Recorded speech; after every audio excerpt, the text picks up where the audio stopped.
Trying to add Marcus. Oh, why is it not popping up? He's right there. Oh, there we go.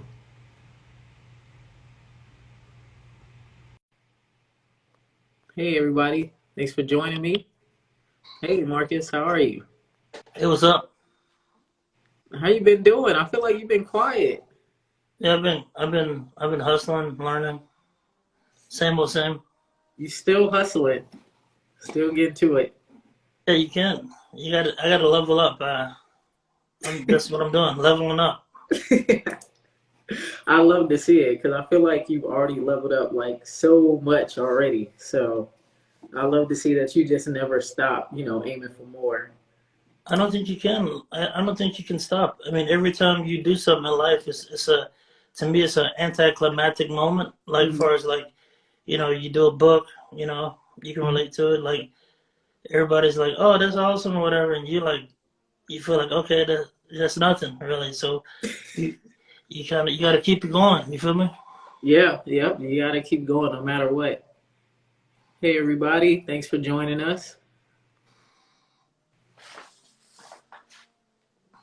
So, how'd you spend your holidays? I feel like you haven't been on Twitter much. No, I haven't. Crazy story. My son, I have a son that lives in Scott. He lives in Ireland. Hmm. Our first child. He's a software engineer, and he lives in Ireland. And he recently got married. We couldn't go over there because of COVID. Right. He got married during the summer, and he has a son. So they appeared on our doorstep a week before Christmas, like totally Out found of it the blue. out of the blue. It's Well, the that was a biggest good holidays. biggest surprise ever. So. Um, just and like I said, I've been hunkering down and learning more about just learning new software languages and stuff like that. Just really trying to level up, really. Okay, okay, But yeah, that's why I've been quiet. wow, that's amazing. So you gonna get some more certs or? No, I'm retired from the Cert game. I figured that. Yeah, I don't have to do certs anymore, but I highly recommend anybody coming up. I kind of reached a level now where my own personal brand is worth more than any certification that I can get. That's a bar right there. That's where people need to get. Yeah, I think people don't realize that. Like, I've even said it on Twitter before. I think a personal brand it is important, but I think like everybody doesn't need a personal brand. But in tech, it can help you out a lot because I mean, in tech, it's really all about your individuality. That's what's going to take you far. And I mean, even in just a career in general, like just your individuality will take you far. Just the same way, like how you wrote a book already, you've been doing Twitch. You have all these partnerships. You've built businesses and all that kind of stuff. So I mean, like when you're an individual, you're trying to level up yourself, not really like just try to make the companies a bunch of money. You're trying to level up yourself and then help people in the process as well. Yeah, I think everybody needs to treat their own their name. You know what I'm saying? Like their name is their personal brand. Outside of social media and stuff like that. Like I think that you have to really hustle to make you. Basically there's a couple of different books and stuff on it about how you're your own company. Yeah. Like you're your personal brand, your personal company, Mm. like and having that mindset. And when I say personal brand, I don't mean it in the The cheesy so way. yeah, I just mean it's like I always quote Jay Z, and I probably quoted Jay Z to you before. Put me Yeah. anywhere on God's green earth, and I'll triple my worth. So, does your are you able to, no matter where you go in life, no matter what continent you're on, can you really, do it? You know what I'm saying? Like really hustle and grind and get make something out of nothing. Right. Right. Yeah, I definitely agree with that. And I really think the pandemic right now is just showing, even though everybody's going through a lot, I think it's really showing, like, will you be able to come up, step up, and make something out of nothing, especially if, you don't have anything going on. how can you use what resources you have and create something. Yeah, you're absolutely right. I'm gonna tell a lot of people about how the pandemic and the remote work thing is actually going to make it hard for some people uh, Mm-hmm. in the long run, because I think a lot more things are going to go remote in general. Basically, you know, you're going to be competing against global competition when it comes to the workforce now. So you definitely have to make sure that your game is top notch as far as whatever you're doing. And definitely in technology, there's some things that they can outsource something.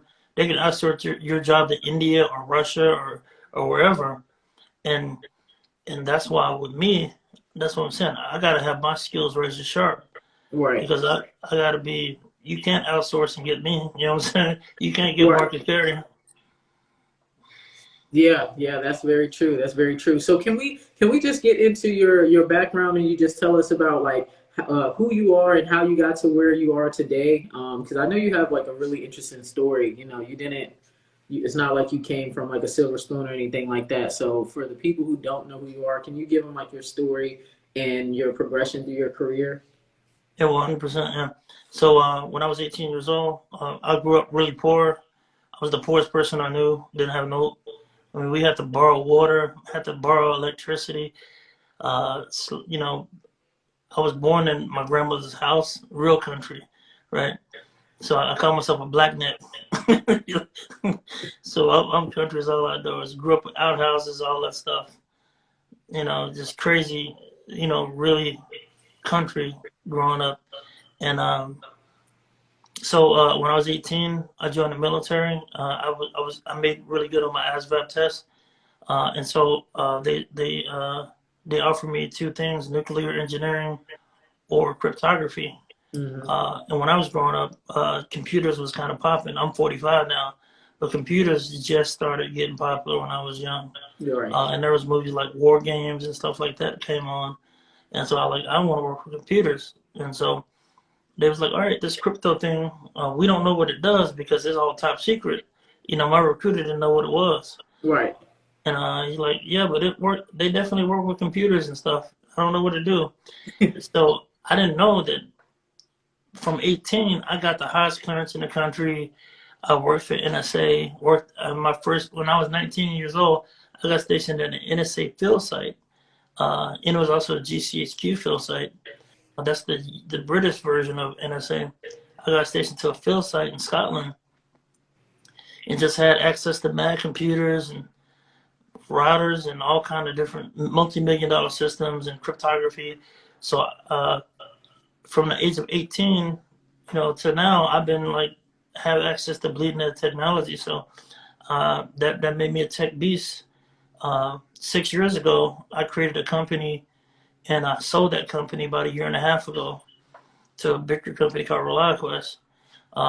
And so, I raised about $4 million in venture capital for that company, and ended up selling it.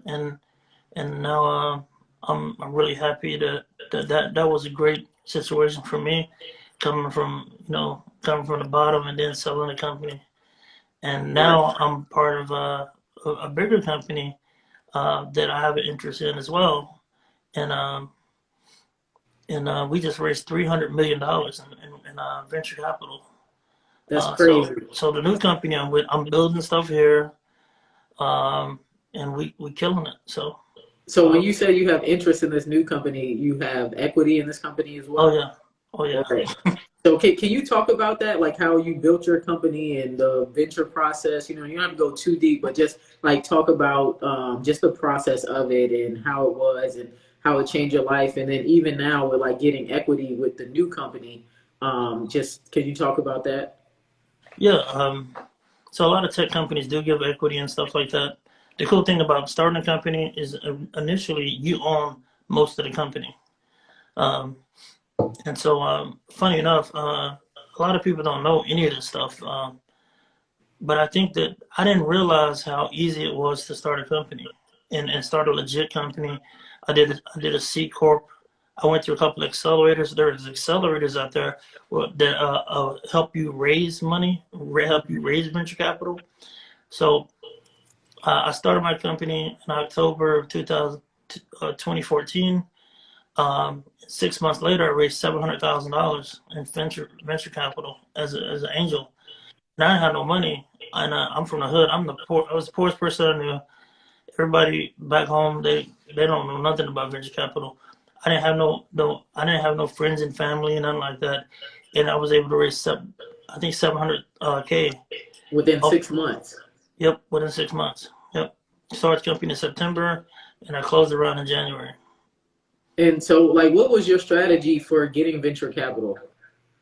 I didn't know what I was doing, man. Sometimes it's better to be lucky than good. You feel me?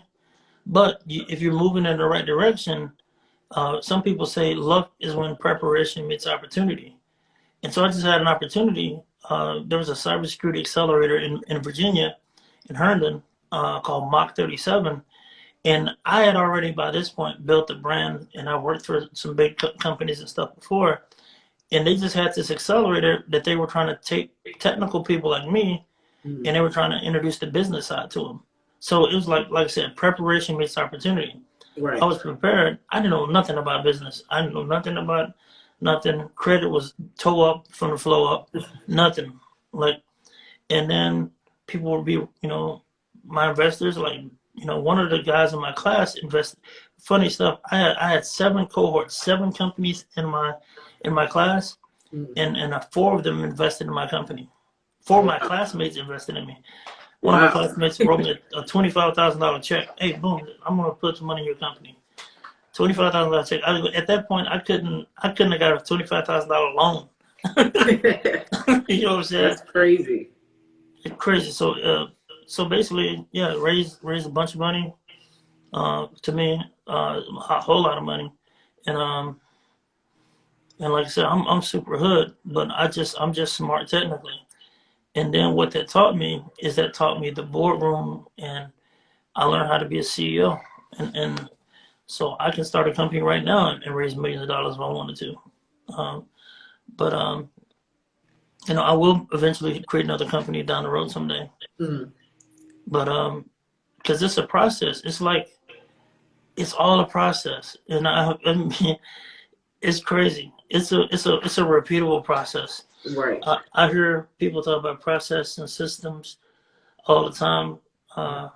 Shout out to Ari. She always talks about systems, and it's absolutely right. I think that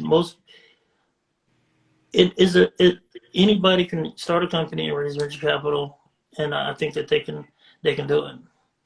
So they can definitely do it, and you don't have to know nothing about it right now, but it's a process, and you can do it.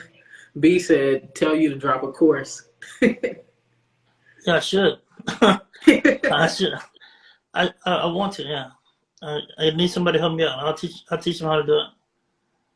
Yeah, yeah. I mean, it's amazing everything that you've accomplished already. So, do you think that anybody can get into tech, or do you think that like where the world is headed now after COVID, that a lot of people are going to have to do like tech in some type of sense in their job? Yeah, I think most things are moving to automation. Hmm. I don't think that there's going to be some kind of robots that come replace everybody's jobs, Right. but I think you're going to have to be tech savvy no matter what it is.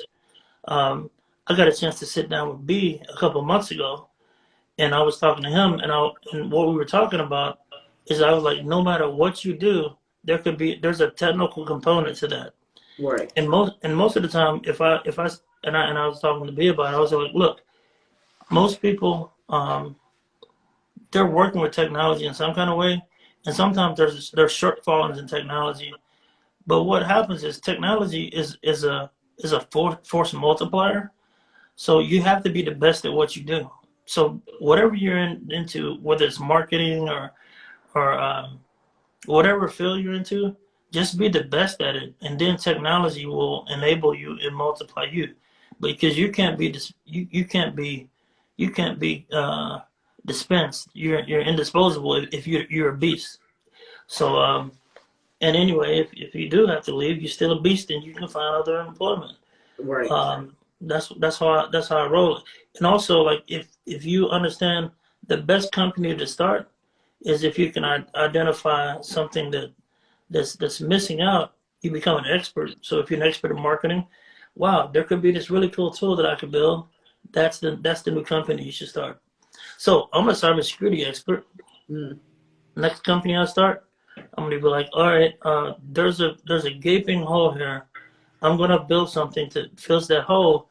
And since I have credibility, I'm just gonna go raise venture capital, um, and build another company. And what's cool about venture capital is, um, it's low. It's kind of low risk for you because you don't have to come out of your pocket and pay for everything. Mm. But people are investing and they share the rewards. They share the upside. I don't understand any of this. I was scared to ask for money. I was scared to, but my buddy told me, one of my mentors, he's like, look, he said, you're not, it's not like you're begging on a corner with your hat in your hand. He said, you're giving these people opportunity to flip money from an investment opportunity. Right. So if the company is successful, everybody gonna win. So, you gonna win, your employees gonna win, you give them equity, they gonna win, your customers are gonna win because it's a good product. So good business is when everybody wins.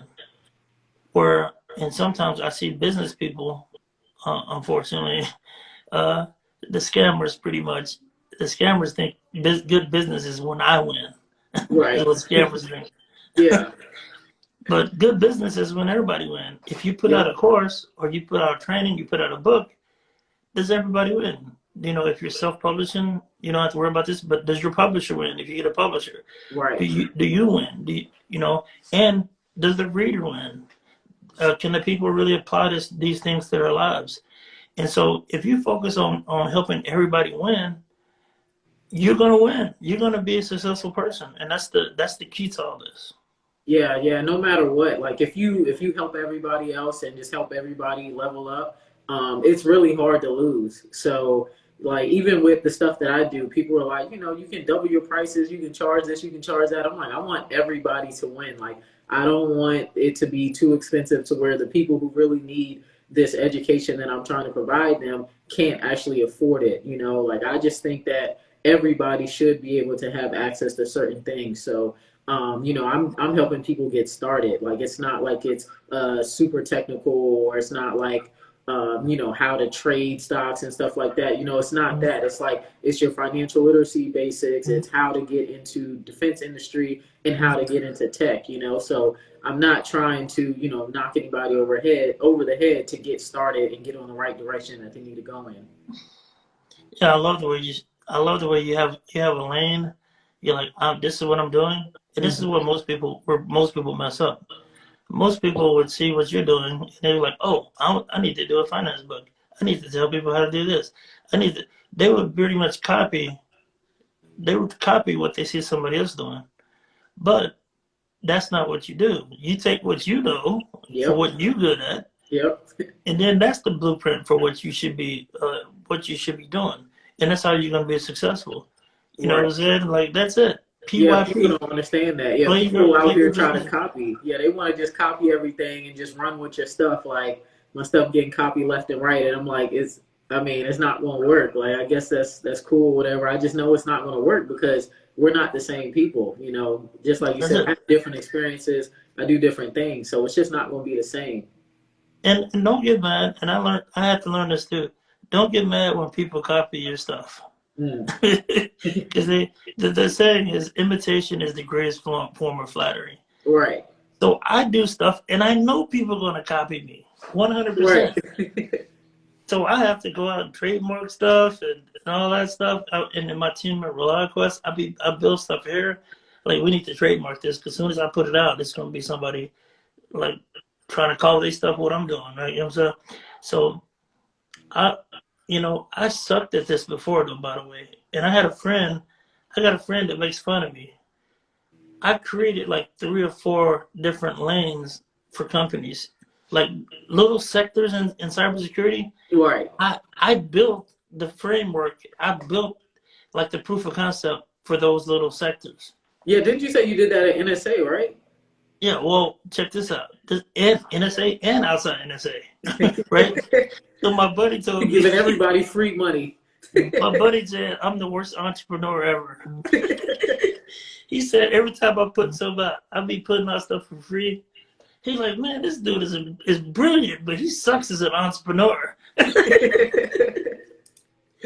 So you just gotta learn how to get the bag.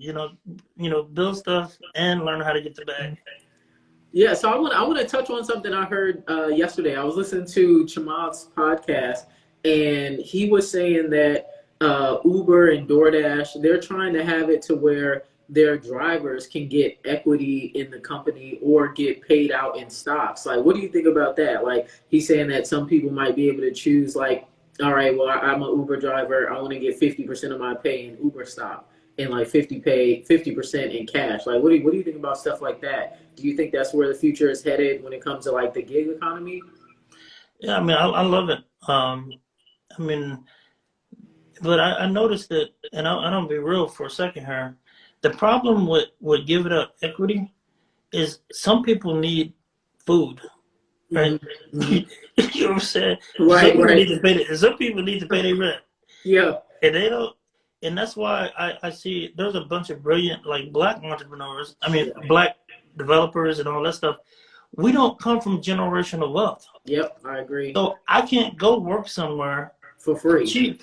For free. Like, I mean, with the equity, because it might be years until you get paid out. And this also reminds me of, I was on Clubhouse and there was a multimillionaire. He was he says he's the biggest tech entrepreneur in Atlanta.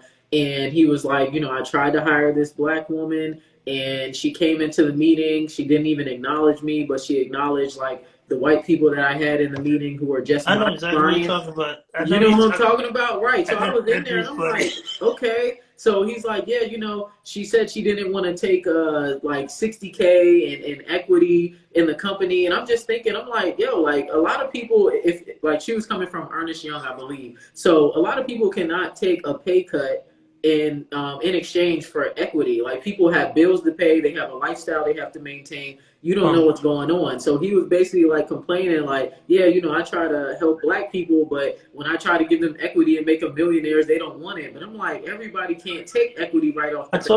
I know what you're talking about. Yeah. That dude says a lot of stupid stuff, by the way. Just because you're a billionaire, there's a bunch of stupid billionaires out there.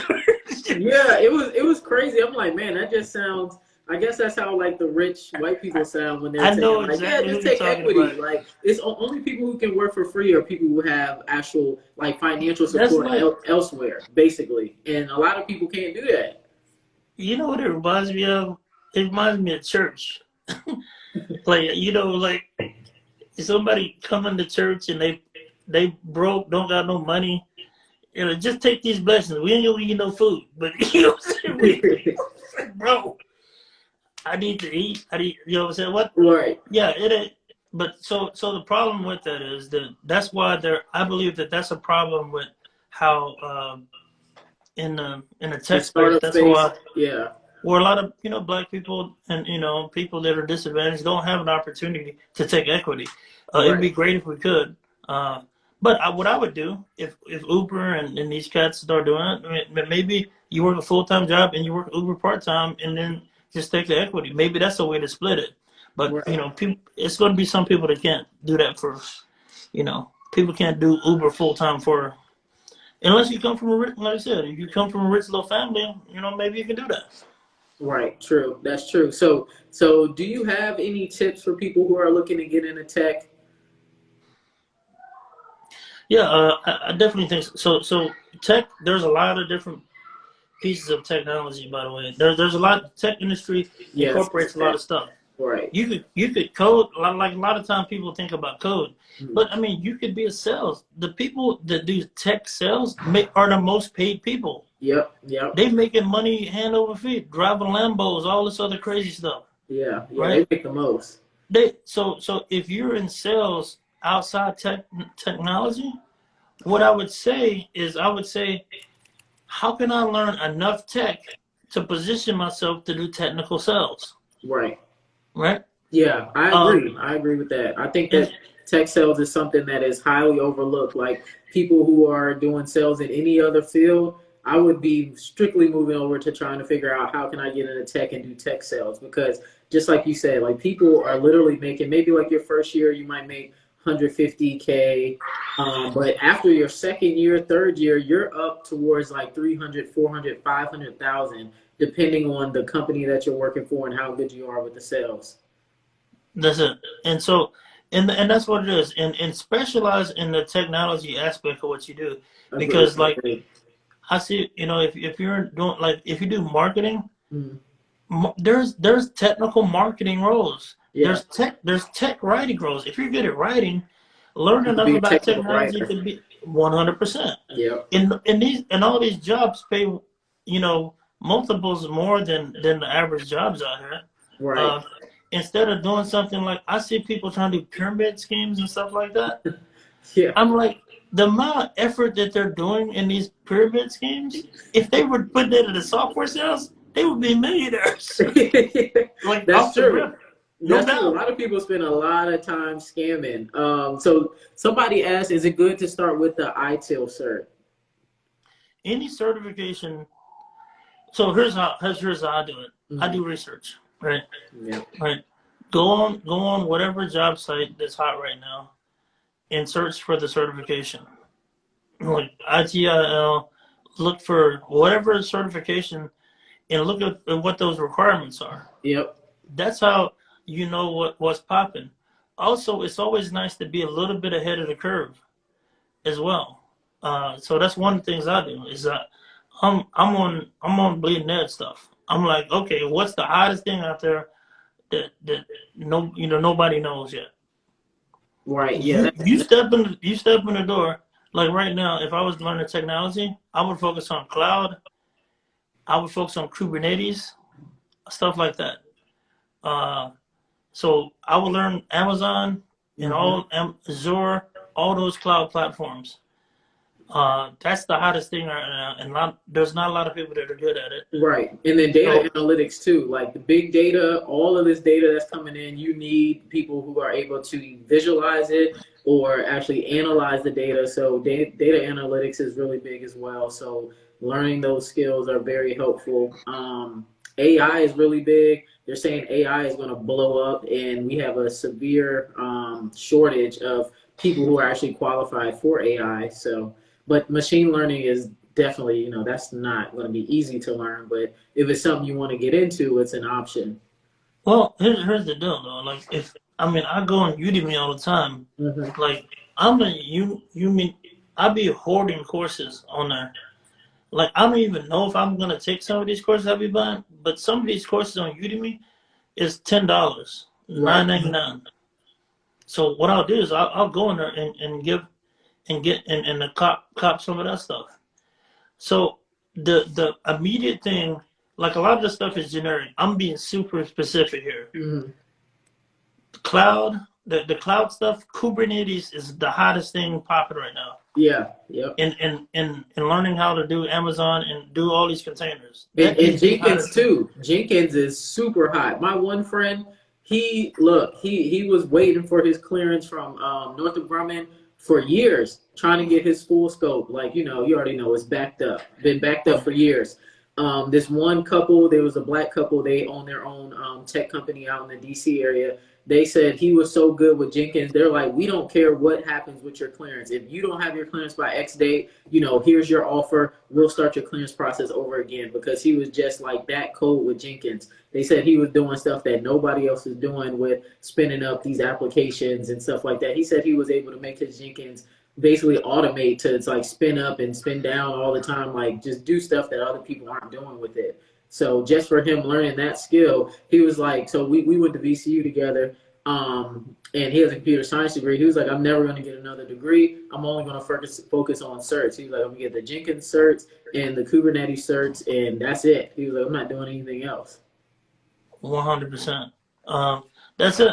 So like I said, there's a lot of different technical lanes to get in. One way to ease in and get some of this stock and all that stuff, no matter what, at the beginning negotiate that stuff. And many times that people get into tech companies, they're going to get some stock.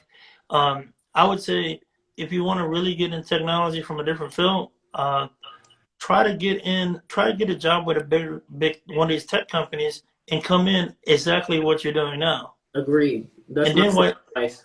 Yeah, and then what you can do is you can finesse your way in to the job you really want in an organization.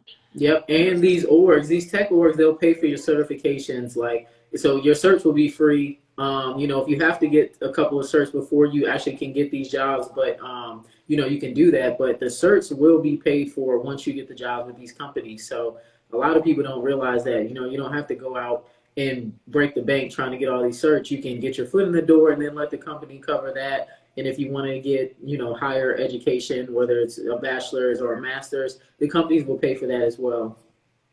Yeah, and even if they can't pay, even if they don't pay for it, it's worth it. I was looking at something crazy about finances the other day. Maybe it's God telling me to get my financial house in order because I'm still super hood. But basically, like, you spend $200, $300, $400 a year on Starbucks or whatever. Yep. Like, you could get a cert, you could get a Udemy course. You know what I'm saying? Yeah. So people on Twitter, what do you think about this? Some people on Twitter were saying that cert should be free. Like, they're saying that cert should be free for everybody. Some of them are too expensive for people to get into, but in my mind, I feel like a lot of the entry level certs aren't that expensive. No, I don't think any of them are over $350. And that's the high end. That's like CompTIA. They tax. What I think even if the certs were free, a lot of people wouldn't take them. That's true. I'm telling you this because I know this because you give away certs. You know what I'm saying? Yeah, so Marcus, he gives away certs. A lot of people don't know. So I gave away 3 certs. Marcus, he sponsored them. And I know one of the persons, I know one person that I gave the cert to, they took it, they passed it. I'm not sure about the other 2. I haven't heard anything from them about that. But, I'm sure people get certs for free and they literally never do anything with it. So in my opinion, I feel like when you don't pay for something, you don't value it. Like, whether you had to like save up money for a couple of months while you were saving up that money, that could have been your time you were using studying. Like, but I just feel like a lot of people, they just don't value things that they get for free. Like, in my mind, if you never have to work for anything and you just get everything just given to you for free, you're never really gonna have that hustle in you. You just always gonna be looking for ways to get stuff for free. And, I guess that's fine if you actually take action, but if you're not taking action and just always want free game, always want free information, free certs, free this, free that, like, you just don't value anybody else and what they have to offer. None of this stuff is like super hard. I think that, like, man, it sucks. I bet you the number would be, if it was free, like 25% of the people would take advantage of it. I mean, it'd be the same people that's taking advantage of it now. If you gave me some free, I would actually use it. I'm still hustling. Yeah. What is a free this? I'm doing free stuff on YouTube all the time. Right. Like when somebody do a stream or something, like if I want to learn something, like it's people that do streaming and answer questions all the time. Every day. It's enough free information out here. Every day, I agree. It's a ton of free information. It's a ton of free information available. If you really want to find it, it's not that hard to find. Let me see. Somebody asked a question.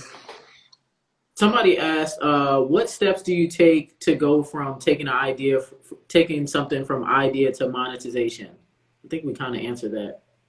Yeah. So if you have an idea, I can tell you, ideas themselves are worthless because there's a ton of people that have the exact same idea as you have. So the idea alone is not worth a lot. Monetization, can you get somebody to pay for it? Right. Can you get like one person to pay for it? Can you like I don't know what it may be. Hey, can you run my social media? Will somebody pay you for that? Like, Right. so it's all about like whatever that may be. Will somebody pay me to pen test? Will Right. somebody pay me to test the web app? Will somebody pay me to code something for them? So I think that I'm a big fan of trying to get paid manually first. I Mm-hmm. have this idea before I build anything, before I build some tech stack. Try to have it where somebody will pay you for whatever that may be, and then build the tech. But always try to prove it before you build it. Right. Yeah. Proof of concept is really big. I agree with you. If you find something that has value that people are either already paying for or you know that they will pay for, like once you get that first sale, you know for sure that it works. But just finding stuff that's valuable. I think a lot of people they try to like reinvent the wheel. Like you said you would take something that's you're expert in cybersecurity and you're going to look for some type of exploit or whatever it is exactly that you can find as an opportunity in a certain space within cybersecurity. So, it's not like you're reinventing the wheel, you're looking for opportunities. Hey, look, I tell everybody this. This is what I tell everybody. I say, look, my next company, I'm not gonna create no new idea. I don't want to, like how like there was this was the song No New Friends, no new ideas. Like there's enough stuff out here to get paid without you even working.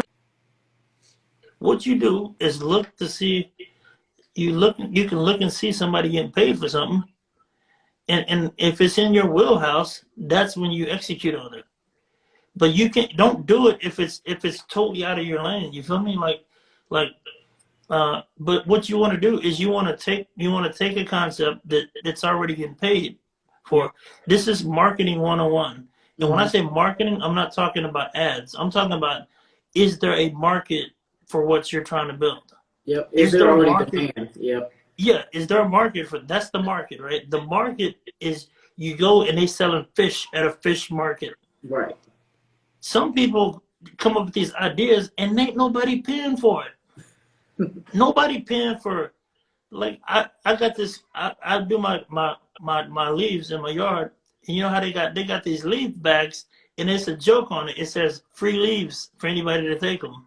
That's on my Lowe's leaf bag. Yeah. Nobody takes the free leaves. Right. Because You know don't why? you have to dispose of them certain like some type of way, right? But there's not a market for leaves. Right. Yeah. Everybody would. So why would you create? Why are you trying to create something where there's no demand for? And you shouldn't have to convince somebody that, oh, this is a great idea. I'm trying to sell this. No, don't do that. Don't try to. If you have to convince somebody to buy it, that's the wrong freaking. That's the wrong thing to be pursuing. Right, right. Yeah, you What? shouldn't really have to convince people. And I see that kind of marketing all the time. They're like, "Oh, well, I'm going to raise the price soon, so you should be buying this." Or, they spending all day long trying to convince people, but if there was already value, there's already a market there. You're not trying to really convince people of why they should buy from you. You're just going to be explaining what's the benefits of what you're offering, and then people they'll gravitate towards it because there's already a market and they'll buy. You really don't have to do those weird like scammy marketing schemes. It's just Yeah, weird. I I mean, don't know. and the people that don't want to buy it, they don't want to buy it. That is Right. straight up. Hmm. It's super simple. I mean, like it's easy. It's easier than what we make it. And even I made this mistake, by the way, in my company. I was able to hustle and make, hustle, raise money. I made that mistake too. I tried to create a product that I knew that people needed, but there wasn't a market necessarily for it. Right. Even though I was able to sell it and all that stuff, I created a product that did automated penetration testing. Yeah. But that was Most smart com- though. That yeah, that was but smart. here's the You were deal. ahead of the game. But it's too head of a game. That's what I'm saying. I was You're like, I stupid. was too far in the future. I You know didn't what I'm have to saying? do all that. Don't do not be don't be ahead of the game like that. That's what I'm saying. Like, pick something that people need right now. Don't build something that people need a year from now or whatever. It's Oh, so the most important part of building an idea and building on a concept or whatever Yeah. is timing, Yeah. right? You know, and the best time to sell cybersecurity stuff is after a big breach. So you'll see all the cybersecurity companies, like with this whole breach that just happened, Yeah. people are trying to sell like hotcakes. It's timing is of essence. Right. Um, I agree. I agree. but that's a couple of takes on how to do this stuff. So, did you see the CIA's rebrand on Twitter? No, I didn't. Yeah, they rebranded, man. I don't know. I think they're trying to appeal to the I guess the talent pool because like I think that Intel's losing a lot of talent to Silicon Valley. So, uh yeah, I think that's what they're trying to do. Like they got a whole rebrand. Look at it, CIA's Twitter. They even I think they redid their website and everything.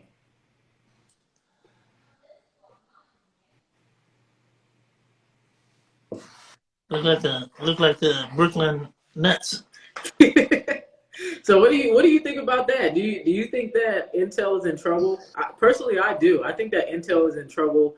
Their the salaries just don't add up. You know, they don't compare to Silicon Valley and all these other big places. But I just feel like I'm biased too. But I just feel like if you get that clearance, you're set for life, and there's just so many ways you can make money with it.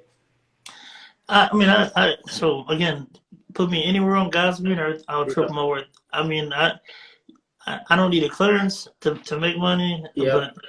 but I understand that could be something. You know, all these different agencies have types of people that work for them. Just Yep. like you get a cop, there's a type of person that's a cop. There's a type of person that wants to work for the CIA. I'm an ex-NSA type person, Yeah. so I don't like CIA. I don't like You CIA don't for a like the number of reasons, CIA? by the way. I don't like the CIA because of the rivalry between NSA and also all the stuff that they did with COINTELPRO and all that crazy FBI. I don't Yeah. trust none of them. So that's Yeah. a long story. I don't Yeah. want to get into it, but I don't like CIA. That's true. That's true. Shout out to all the NSA people watching this. Yeah, they Or probably are watching. shout out all the CIA people watching it too. So somebody asked. They said they have a secret clearance. What can they do with that? Are you trying to get into tech? You can get any government job, really, defense industry job. Well, so I think that the security clearance is one piece of the puzzle. That's great. Again, the beast mode skills is what we have to worry about. Um, just have beast mode skills, and the clearance does not matter. You can make as much money outside or inside. The clearance is a crutch sometimes to people too. It's a crutch. It's a crutch like, oh, I can just work here forever. You're not gonna get. You're not You gonna might really be able to progress. retire. Yeah. You know what I'm saying? You're not gonna like. So look, I kind of like. I gotta make a whole lot of money to do what I want to in life. I gotta make millions, close to billions. I probably gotta be a billionaire What, what, to what are you get trying to do? What's your next big goal? I don't think you told us what your big goal is. I can't my remember. big goal. Yeah. Um, I probably want to like own an NBA team. I want to build my own college. I want to do all kind of ridiculous stuff. It's going to require about $1 billion to do. So So why do you want to build your own college? Is it going to be like a real college, or is it going to be like the future of schooling, where it's I more want to like you teach people skills? I want to build like a Udemy, Mm, but or it's going to be like it's going to be online. It's going to be taught by some amazing people. It's going to be like a master class. The master class service. I love that service. I subscribe to that too. Um, it's going to be like that, but it's going to be curriculum tailored to a degree. mm, And I told you how I did my degree. I did all the CLEPs. yep. I'm just gonna tailor everything to build a curriculum for them to be able to go test out like I did. That's my idea for college. Which is So all smart. Which is smart. Like UMUC is similar to that as well. Not UMUC. WGU. Sorry about that. So yeah, WGU, their bachelor's. It's literally just all certs. So you can get yeah, a bachelor's in IT at WGU, and it's straight certs. And the certs are included with the tuition. So I don't ever really talk about that too much, but yeah, WGU, bachelor's in IT, certs are included. It's only 3,600 a semester, and their semesters are 6 months. Most people, if you're dedicated, you can finish within 18 months. So you can literally get a bachelor's degree for probably with like books and stuff, probably for about $11,000. So a lot of people don't know about that. And then like when it comes to the CLEP exams, I wrote all about the CLEP exams in my book, Financial Starter Kit. Pretty sure a lot of people here, they probably already know about that. So Financial Starter Kit has everything in there about CLEPs and like kind of hack your way through college and just making sure you don't come out with a bunch of debt. Um, oh, Simone said she got her master's in cybersecurity from WGU. That's dope. That's dope. Let me see. That's awesome. Okay, so Ryan, he asked, even at a small level, what's your number one must from a finance perspective in 2021? What do you? Oh, now, is that for you? I don't know. I'll answer it. So I think this year is really going to be all about just making sure that you're able to stay liquid and invest. Like if you're not able to do both, make sure that you can save up a good amount of money, get your emergency fund right. Figure out how you can make more money. I think 2020 showed people that you got to figure out how to make your own money with or without your job. You have to have a way to create your own income. So I think in 2021 that's going to be another big thing. And and I think for people who don't have homes yet, if Biden comes out with this $15,000 tax credit, I think it's going to be important to try to either purchase I think it would be good to purchase a house if Biden comes out with the tax credit. So that's going to be pretty amazing. But yeah, just in general, 2021, you just want to make sure that you're staying liquid and investing if you can. I'll add something to that. So I think that um, I encourage people to I don't know where you're in your career, but I recommend people start negotiating everything. Uh, Mm-hmm. negotiate everything, and if there's a couple of books on negotiation, try to get your negotiation skills up because then you can negotiate higher salaries. You can negotiate better stock options at any place of employment and things of that. So don't be afraid to negotiate things. Uh, my family used to hate me back in the day. I would negotiate anything, and I did it for practice. I would go into a mall. I used to live up in Maryland. I used to Yeah. go to Arundel Mills, Mhm. Arundel Mills Mall. So I used to go in there. I used to go to every shoe store. My daughter wants some Converse. Converse cost like $40 or whatever. I would go in there I would be practicing negotiation. It was crazy. Well, I'd be like, hey, can I get two pair for $60? Right. Uh, and I would get it. Like, and one of some Uggs, they cost, whatever amount. I would cut the price by 30%. Hey, the person there, I would get into arguments with staff at the stores. It was the craziest thing ever. And they're like, well, no, we're not going to give you a discount. I was like, let me speak to the manager. We're not going to give you a discount. I was like, look, don't act like these shoes are your personal shoes. I'm not buying nothing off you. Let me speak to the manager. So I would talk to the manager. Hey, manager, I want to deal on these Uggs. Can I get this for this? Boom, boom. And you'll get it. And that principle, it could be shoes, it could be a car, it could be whatever. It could be your credit card. You can call up, like whatever the thing is, negotiate. Right. Yeah, Because you're able to negotiate your credit card interest rate. Obviously, you can negotiate the price of cars that you're purchasing. You can shop around, get lower interest rates. That applies to cars, mortgages. So, yeah, I mean, it definitely is going to be important to make sure that you're being financially smart and trying to like walk down prices and interest rates because I mean, I think that is something that's going to be possible. Like even online, you can always find a deal. Everybody, before you buy something online, you should be looking for a deal first, for sure. and that's it. So why that's important long term is because I've helped people get 70% increase in salary. And 30%, whatever. Negotiate, even if you negotiate more off time or leave. Yeah. Uh, then and if somebody really wants you, sometimes people are scared. Like if somebody really wants to hire you or something, but because the deal is, if you're talking about investing, if you just if you're just making enough to survive on, you're not gonna be able to invest too much of anything. So Yep. what you have to do is like, okay, cool, this is how much I need, and this is the cushion, and that cushion in that side hustle, as B was talking about, was that's what you can invest. Yep.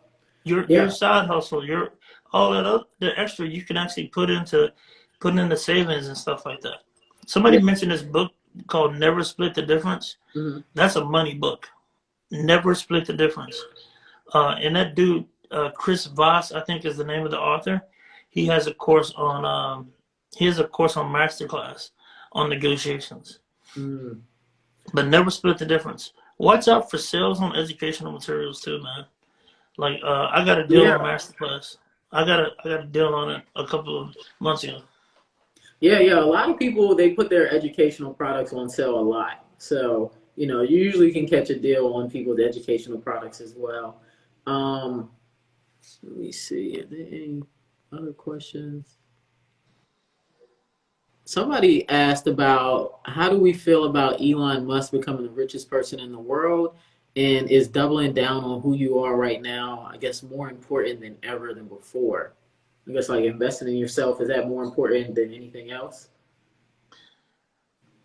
Two things. On the Elon thing, it shows you that it's a repeatable process. Yeah, When because I say Elon's done it companies, over and over and over again. and he's failed before, Mm. and he's put it all online for. He has a really good biography. It's an unauthorized biography, but he actually did contribute a little bit in the book too. Read that book about hustle and perseverance. Mm. So what the Elon thing proves is that it's a process. That dude is built, and also what if you look beyond that? If you look at Peter Thiel Mm. and that dude, the whole PayPal mafia, all those guys, it's a repeatable process because there's several companies. Also, look at Jack Dorsey and those cats. Jack Jack is Dorsey, killing it. I love Jack. He's like my favorite CEO. but yeah, they have that same track record where Yeah. there's several companies. It's repeatable. It's a repeatable process. Um, and the other thing was be authentic. Yeah, like being yourself and all that, and investing in yourself. You 100% have to be yourself. Anytime I'm not myself, I wish I would invert in because I'm from the hood, and so I wish I would have invested in my inner nerd earlier in my life. I wish I would have fully embraced myself being a nerd and a geek early in my life. Um, you know, you know, too many times, people trying to be rappers and people trying to be the next Tupac or I don't know who the heck the youngsters are trying to be like right now. You ain't gonna be that dude. Do what you do. Learn what your passion is, and the sooner you can fall in love with that passion. Right now, like for as like I'm talking about the code thing. Mm. I know in the last year I learned Node.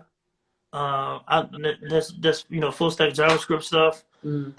I've learned mad stuff about Amazon stuff over because I was doing CEO stuff, but now I'm back in the tech world. I learned C++. I learned Golang. I mean, like I'm learning all this stuff. Like And you taught your son coding. How old was he? he's about 11 years old, He was and my 11 years son, old. Yeah, can you talk about that? You taught him how to code, and yep, he didn't even go to college. yeah. So taught him how to code when he's about 11 years old. And I taught him how to code because he hated his homework. So I taught him how to do his homework in in Python. I mean in Perl at when he was young. Mm-hmm. So he would write the formulas in code and it would do the homework for him essentially. And so that's how I taught him. And now my son's 24, 25, something like that. And my son's he has a he's leading the team. He does cloud automation for Rapid7, which is a publicly traded company. He has stock in them, and it's worth a lot of money. Um, and And he you know, didn't and go to I, college. You said he started working, what, at 17? at 17, and he didn't go to college.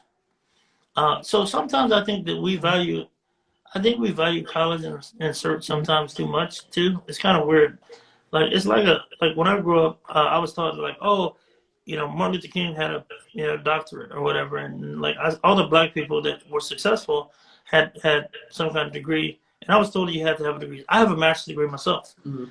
um, but I think right now, like there's so many ways to show that you're competent outside of traditional education. So Right. you don't have to do what everybody else did. My son and my son-in-law is working. My son-in-law works for CrowdStrike, which is another hot cybersecurity company, and he got stock and all that, and he make a lot of money and all that. And he didn't graduate from college either. He did about 2 years. But I was like, look, you don't really need to do this. He got a cert and all this other stuff. Yeah, and It's like I love your story because it just shows that you can change the trajectory of your entire family with one generation. With what you did, with going to the military, working at NSA, starting your business, selling it, and then you got your tech skills up, and you taught your son how to code at 11. He didn't have to go to college. I'm sure he's well on his way to becoming wealthy. And you did all that within one generation. Like you're 45, so people don't realize like what we talk about online is really true. Like it's really, just you yourself can change the whole trajectory of your family. Like it does not have to be, you don't have to be born with a silver spoon. You can literally change everything within a decade. Like you don't have to wait your whole life to change how your life is going and to change, where you want to go with your family and build generational wealth and leave stuff behind and just like give your kids a better life. yeah, it's crazy. I tell you what's insane is you don't know how many people you're going to be able to help. And like a lot of stuff I do, I actually do a lot of help. I do I do a lot of stuff. I mean, not to boast or whatever. And I see a lot of people, some people watching this, some of the people that we've mentioned in this thing. Like sometimes you don't realize how many people you're actually helping, and how many lives you're actually affecting and changing lives and helping families out just by sharing what you know. Don't I hate it when people hoard information and Yeah. don't tell people stuff. Like Yeah. you guys be anything. Uh, I remember when I'm so helpful. It's crazy. I don't know if you remember this. Because when you first moved to Austin, do you remember getting a text from me? Yeah, yeah. No, What did I I'll never say? forget that. You were like, Just I was like, what did I yeah, I say? don't have my car yet. I was like, yeah, I don't have a car. I don't have a way to get around. And you sent me a DM on Twitter, and you were like, hey, if you need a car, you can borrow one of my cars. Like you can borrow a car that I have, and you can use that to get around. I'm like, dang, like, and that was like really our first time that we interacted off of the timeline. And I'm like, wow, that's amazing. Like, if I didn't have my job, I would have been able to, borrow your car and obviously like give you some compensation if you wanted it for letting me No, use your car when I first got here. And it's just like the power of networking and just like the power of helping out other people is just it's just crazy. that's it. You just gotta help. You just help people out. Be Yeah. genuine. I don't like. I help people out all the time. No expectation of getting anything back. Because what's going to happen is like we're all going to be, sometime in the future, we're going to be on a private island somewhere, partying like the Kardashians, and there's just going to be a lot of people that came up. You know what I'm Yeah, saying? yeah. I mean, And I think that a lot of lives that we're changing. So I see it all the time on Twitter, and it really makes me mad. They're like, y'all aren't really helping out people as much as you think you are. It's elitist what you're doing, and telling people to get into tech is elitist. And I'm like, how? Telling people to increase their income. Everybody who's not comfortable wants to make more money. Anybody, like, it's human nature to want more. So for us to tell people like, hey, this is where the economy's going. This is where the future of workforce is going. You might want to look into this. It's not a bad thing, and it's just like the amount of people that we're helping. Like, I'm sure you've helped plenty of people make six figures and just change their lives in so many ways. But people act like what we're doing is nothing. I think what it is, I think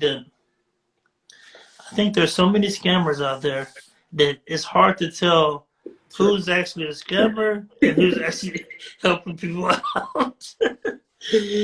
That's what it is because Yeah. there's so many. It is hard, man. Like with everybody projecting this best life out there, Mm. and how they ball out of control, Yeah. and looking at everybody's timeline, everybody look like they crushing it. You feel me? Yep. But you have to. The best people give without expectations. The best people are always ones out there just trying to help people out and lift other people up. Um, some of us. I mean, some of us like to troll a little bit. I like to troll a little bit every once in a while. But it's all about giving without any expectation, and it doesn't have to be giving money. Right. Like I don't, you don't have to give people money or anything like that. But the information is worth a lot of money.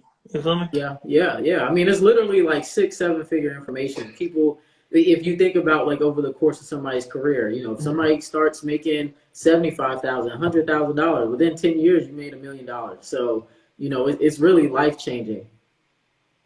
Yeah, for sure, for sure. Appreciate you for having me. Yeah, yeah. Thanks for coming out, Marcus. I appreciate you. Can you tell people, where to find your stuff at, your books, anything you're doing online? So I have a book series that's pretty popular called Tribe of Hackers. If you're interested in cybersecurity, check out Tribe of Hackers. Um, uh, I wrote two kids books during the pandemic. One is called Think and Code, and the other one is called Three Little Hackers. Check that out. It's a good conversation starter for kids. One is the Three Little Hackers about staying safe online. The Think and Code is trying to help people think like code. You know what I'm Hmm. saying? Think how a computer thinks, kind of. Right. There's going to definitely be. I'm doing a lot of stuff, and so a lot of stuff will be public eventually about some of the work I'm putting in behind the scenes.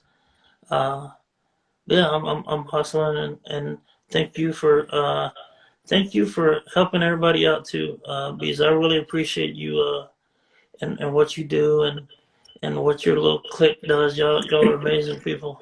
Uh, Thank you. Thank you so y'all much, Marcus. y'all inspire me so much. Thanks a lot. Thank you. Thanks for coming out. All right. I'll talk to you all next week. This is Marcus J. Carey. He's just an amazing guy. So you can find him on Twitter. I think your Twitter is what? Just Marcus J. Carey or? That's right.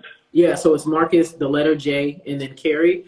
And then for me, I'm doing a masterclass next Saturday. So if anybody wants to learn how to increase and maximize the value in their 401k, TSP, IRA accounts, or even if you're an entrepreneur, you can have a solo 401k, IRA, and you can invest with these accounts. And right now, right now the markets are going crazy. So I want everybody to be able to invest and take advantage. I feel like our community is always left out when it comes to stocks and just getting real estate and property. So definitely join me for my masterclass. The link is in the bio. It's $47. So yeah, check it out. And thank you for coming out. I'll talk to you all next week. See you, Marcus.